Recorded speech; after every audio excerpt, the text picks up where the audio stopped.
నేను జిఆర్ మహర్షి. ఇప్పుడు బాగా అందరి నోళ్లలో నానుతున్న పదం ఏమిటంటే మాల్దీవులు. మాల్దీవులు అనేది ఆసియాలో ఉన్న ఒక చిన్న దేశం. ఇంతకాలం మనకేదో టూరిజం ఇప్పుడంతా హైదరాబాద్లో కూడా ఎవరైనా బాగా డబ్బున్న వాళ్ళని అడిగితే ఎక్కడ పోయారంటే మాల్దీవులు వెళ్ళామని చెప్తారు. టూరిజంలో బాగా పేరున్న దేశము. మన దేశం నుంచి ఏటా 2 లక్షల మంది పైగా టూరిస్టులు అక్కడికి వెళ్తూ ఉంటారు. టూరిజం అంటే మొత్తం ఆదాయంలో 20% పైగా టూరిజం వల్లే మాల్దీవులకు ఇన్కమ్ ఉంది. ఇలాంటి మాల్దీవులు ఇప్పుడు ఎందుకు ఉన్నట్టుండి చర్చల్లోకి వచ్చేసి మాల్దీవులు పేరు అందరి నోళ్లలో నానుతూ ఉందంటే, మోదీ గారు ఈ మధ్య లక్షద్వీప్ వెళ్ళారు. లక్షద్వీప్ వెళ్ళిన తర్వాత అక్కడ ఆయన ఏం చెప్పారంటే, మనది లోకల్ టూరిజాన్ని మనం డెవలప్ చేయాలి, మనకే చాలా వనరులు ఉన్నాయి, అద్భుతమైన ద్వీపాలు ఉన్నాయి అని చెప్పారు ఆయన. చెప్పడం వల్ల ఏమైందంటే, దీంట్లో మాల్దీవులకి వచ్చిన నష్టమేమీ లేదు, మాల్దీవుల పేరు ఆయన చెప్పింది కూడా లేదు. కానీ మాల్దీవులకు సంబంధించిన 3 మంత్రులు దీన్ని సీరియస్గా తీసుకుని ఒక వెటకారంగా ట్వీట్ చేయడం మొదలుపెట్టారు. అదే ఎక్స్లో చెప్పడం, పోస్టింగ్ మొదలుపెట్టారు అనమాట. అదేమిటంటే, ఒకరైతే మరీ ముందుకెళ్ళిపోయి మోదీ గారిని విదూషకుడు అని కూడా అన్నారు. దీన్ని భారతదేశంలో ఉన్న అనేక మంది సెలబ్రిటీలు మొదలుకొని ప్రతి ఒక్కరూ సీరియస్గా తీసుకుని లేదు, మాల్దీవులకి ఇక మీదట మనం వెళ్ళాల్సిన అవసరమే లేదు, మాల్దీవుల్ని బాయ్కాట్ చేయండి అని ఒక పిలుపు ఇవ్వడంతో ఏం జరిగిందంటే, దాదాపుగా 20,000 మంది మాల్దీవులకు బుక్ చేసిన టికెట్లు కానీ, అక్కడ రిసార్ట్స్లో బుకింగ్స్ కానీ అవన్నీ కూడా క్యాన్సిల్ చేసేసుకున్నారు. ఇది మాల్దీవుల్ని ఒక కుదిపింది. ఎందుకంటే వాళ్ళకు ఉన్న ఆదాయము, ఒకటి చేపలు పట్టడము, 2 టూరిజం. ఈ 2 ఆదాయాలు వాళ్ళకు ఉండేది మెయిన్గా. అక్కడేమి పంటలు పండవు, మీకేమి చిన్నది, చాలా చిన్నది. 1970 నాటికి అసలు ఎవరికీ తెలియదు మాల్దీవులు అనేది, దాంట్లో టూరిజం అనేది లేనే లేదు. వాళ్ళు చాలా పేదరికంతో బతుకుతున్న దేశం అది అప్పటికి. 1970కి 70s తర్వాత ఏమైందంటే, టూరిజం డెవలప్ అవుతూ రావడం వల్ల వాళ్ళు ఈరోజు మొత్తం ఆసియాలోనే కాకుండా ప్రపంచంలోనే వివిధ దేశాల నుంచి మాల్దీవులకి టూరిజం పేరుతో వస్తున్నారు. ఎప్పుడైతే మోదీ గారిని వాళ్ళు అలా దూషించారు, అలా అంటే ఎగతాళి చేశారో, ఈ భారతదేశం దాన్ని సీరియస్గా తీసుకోవడంతో వాళ్ళకి అర్థమైంది. వాళ్ళకి సెగదగిలి ఏం చేశారంటే, ఆ కామెంట్స్ చేసిన 3 మంత్రుల్ని తొలగించేసిన వల్ల అంటే జరగాల్సిన నష్టం జరిగిపోయింది. ఇప్పటికే మాల్దీవులు అనే దానికి ఒక రెడ్ మార్క్ కొట్టేశారు ఇండియాలో. అంటే ఏముంది, మాల్దీవులకి ఎందుకు వెళ్ళాలి, మనకి ఇంకా చాలా చాయిసెస్ ఉన్నాయి కదా. ఇప్పుడు లక్షద్వీప్ అంటే నిజానికి భారతదేశంలో అనేక బీచ్లు, అనేక ద్వీపాలు అంటే టూరిజానికి సరిపోయే ఉన్నాయి. అంటే ఇక్కడ అంత డెవలప్మెంట్ ఇంకా చేయకపోవడం వల్ల జరిగిన నష్టం ఏమిటంటే, మన వాళ్ళంతా కూడా అటు బాలీకో ఇటు మాల్దీవులకో వైపు చూస్తున్నారు.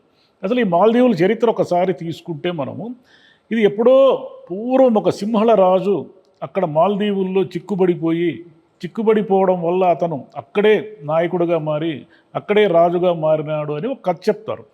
సరే, ఆ కథ తర్వాత తీసుకుంటే అనేక సార్లు అది సముద్రపు దొంగల దీవుల మీద దాడి చేశారు. చాలా కాలం ఒక సుల్తాన్ రాజ్యం పరిపాలించింది. తర్వాత యాజ్ యూజువల్గా పోర్చుగీస్ వాళ్ళు వచ్చారు. పోర్చుగీస్ వాళ్ళు కొంతకాలం పాలించిన తర్వాత ఇంకా బ్రిటిష్ వాళ్ళు మన ఇంత పెద్ద దేశాన్ని వదలలేదు, మాల్దీవులను ఏం వదులుతారు వాళ్ళు. కాబట్టి మాల్దీవులు బ్రిటిష్ వాళ్ళ పరిపాలన కిందికి వెళ్ళేసిన తర్వాత 1965లో వాళ్ళకు స్వాతంత్రం ఇస్తే 68 నాటికి కొంత వాళ్ళకు ఊపిరి తగిలి తర్వాత ప్రజా గవర్నమెంట్లు ఏర్పడి తర్వాత అంతా జరిగింది. అయితే మాల్దీవులు ఏమిటంటే, ముందు నుంచి కూడా భారతదేశం మీద ఏదో ఒక రకంగా డిపెండ్ అయిన దేశం. 1988లో ఒకసారి అధ్యక్షుడి మీద తిరుగుబాటు జరిగితే అప్పుడు భారతదేశం తన రక్షణ దళాలని పంపి ఆ తిరుగుబాటును విఫలం చేసింది. అదేవిధంగా భారతదేశానికి అనుకూలంగా ఉన్న గత ప్రభుత్వానికి బదులు భారతదేశానికి వ్యతిరేకంగా ఉన్నటువంటి, అంటే ఇండియన్స్ అవుట్ అనే ఒక నినాదంతో వచ్చినటువంటి ప్రభుత్వం ఉండడం వల్ల జరిగిన నష్టం ఏమిటంటే, ఇలా నోటికొచ్చినట్లు మాట్లాడే మంత్రులు ఉండడం వల్ల వీళ్ళందరూ కూడా మోదీ గారిని ఎగతాళి చేయడం వల్ల ఇప్పుడు భారతదేశంలో మాల్దీవుల పట్ల ఒక రకమైన నెగిటివ్ వాతావరణం ఏర్పడింది. అంటే ఎప్పుడు కూడా ఒక దేశం పట్ల నెగిటివ్ వాతావరణం ఏర్పడడం అనేది ఒక చిన్న ద్వీపం పట్ల ఎప్పుడు జరగలేదు. ఇప్పుడు మోదీ గారు లక్షద్వీప్కు వెళ్ళి వచ్చిన తర్వాత ఆయన నార్మల్గా చేసినటువంటి ఒక కామెంట్ని దాని విభిన్న అర్థాలతో తీసుకోవడం వల్ల మాల్దీవులు ఇబ్బందుల్లో పడ్డారు. ఎందుకంటే ముందు నుంచి కూడా వాళ్ళకి మందులు కావాలన్నా, లేదంటే ఒక దశలో మంచినీళ్ళు కావాలన్నా కూడా భారతదేశం సప్లై చేసే స్థితి అనమాట. అంటే చాలాసార్లు వాళ్ళకి రక్షణ కల్పించిన ఇది కూడా ఉంది భారతదేశానికి. ఇప్పుడు ఏమిటంటే, చైనాతో కొత్త గవర్నమెంట్ వచ్చేసి చైనాతో టైస్ ఎక్కువ పెంచుకోవడం వల్ల ఇక మా భారతదేశాన్ని తక్కువ చేయాలి లేదా భారతదేశానికి దూరం జరగాలి అనే ఆలోచనతో ఉన్నట్టుంటే దూరం జరగడము దగ్గర జరగడం అనేది దౌత్య సంబంధాలు ఏమైనా జరగవచ్చు, అది వేరే విషయం. కానీ ఏటా 2.5 లక్షల మంది టూరిస్టులు వస్తున్న దేశాన్ని, టూరిజం మీదే ఆధారపడి బతుకుతున్న దేశము వదులుకోవడము లేదా ఇబ్బంది పెట్టడము అనేది చాలా ఫూలిష్నెస్ అది. కాబట్టి మాల్దీవులు చేతులారా తనకు తలనొప్పిని కోరి తెచ్చుకుంది. ఒక రకంగా చెప్పాలంటే మోదీ గారికి ఒక రకంగా ఇవన్నీ కలిసి వస్తున్నాయి.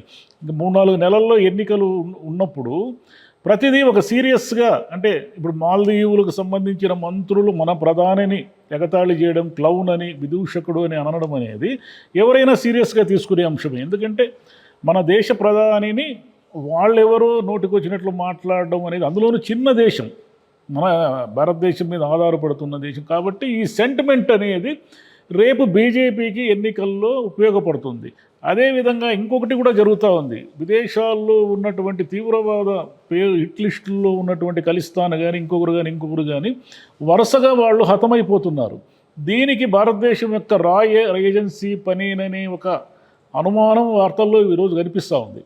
అంటే నిజంగా భారతదేశమే అక్కడ విదేశాల్లో ఉన్న వాళ్ళని ఫినిష్ చేస్తూ ఉందా, లేక కేవలం ఆ దేశాలకు సంబంధించిన ఆరోపణ మాత్రమేనా అనేది ఒక డౌట్.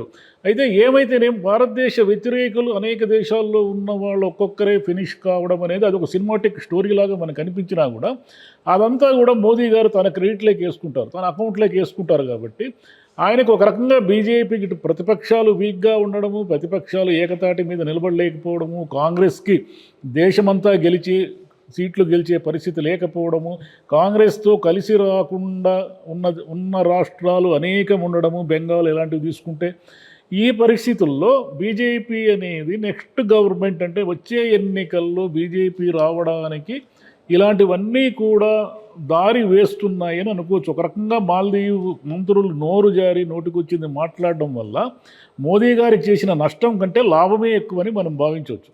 Thank you.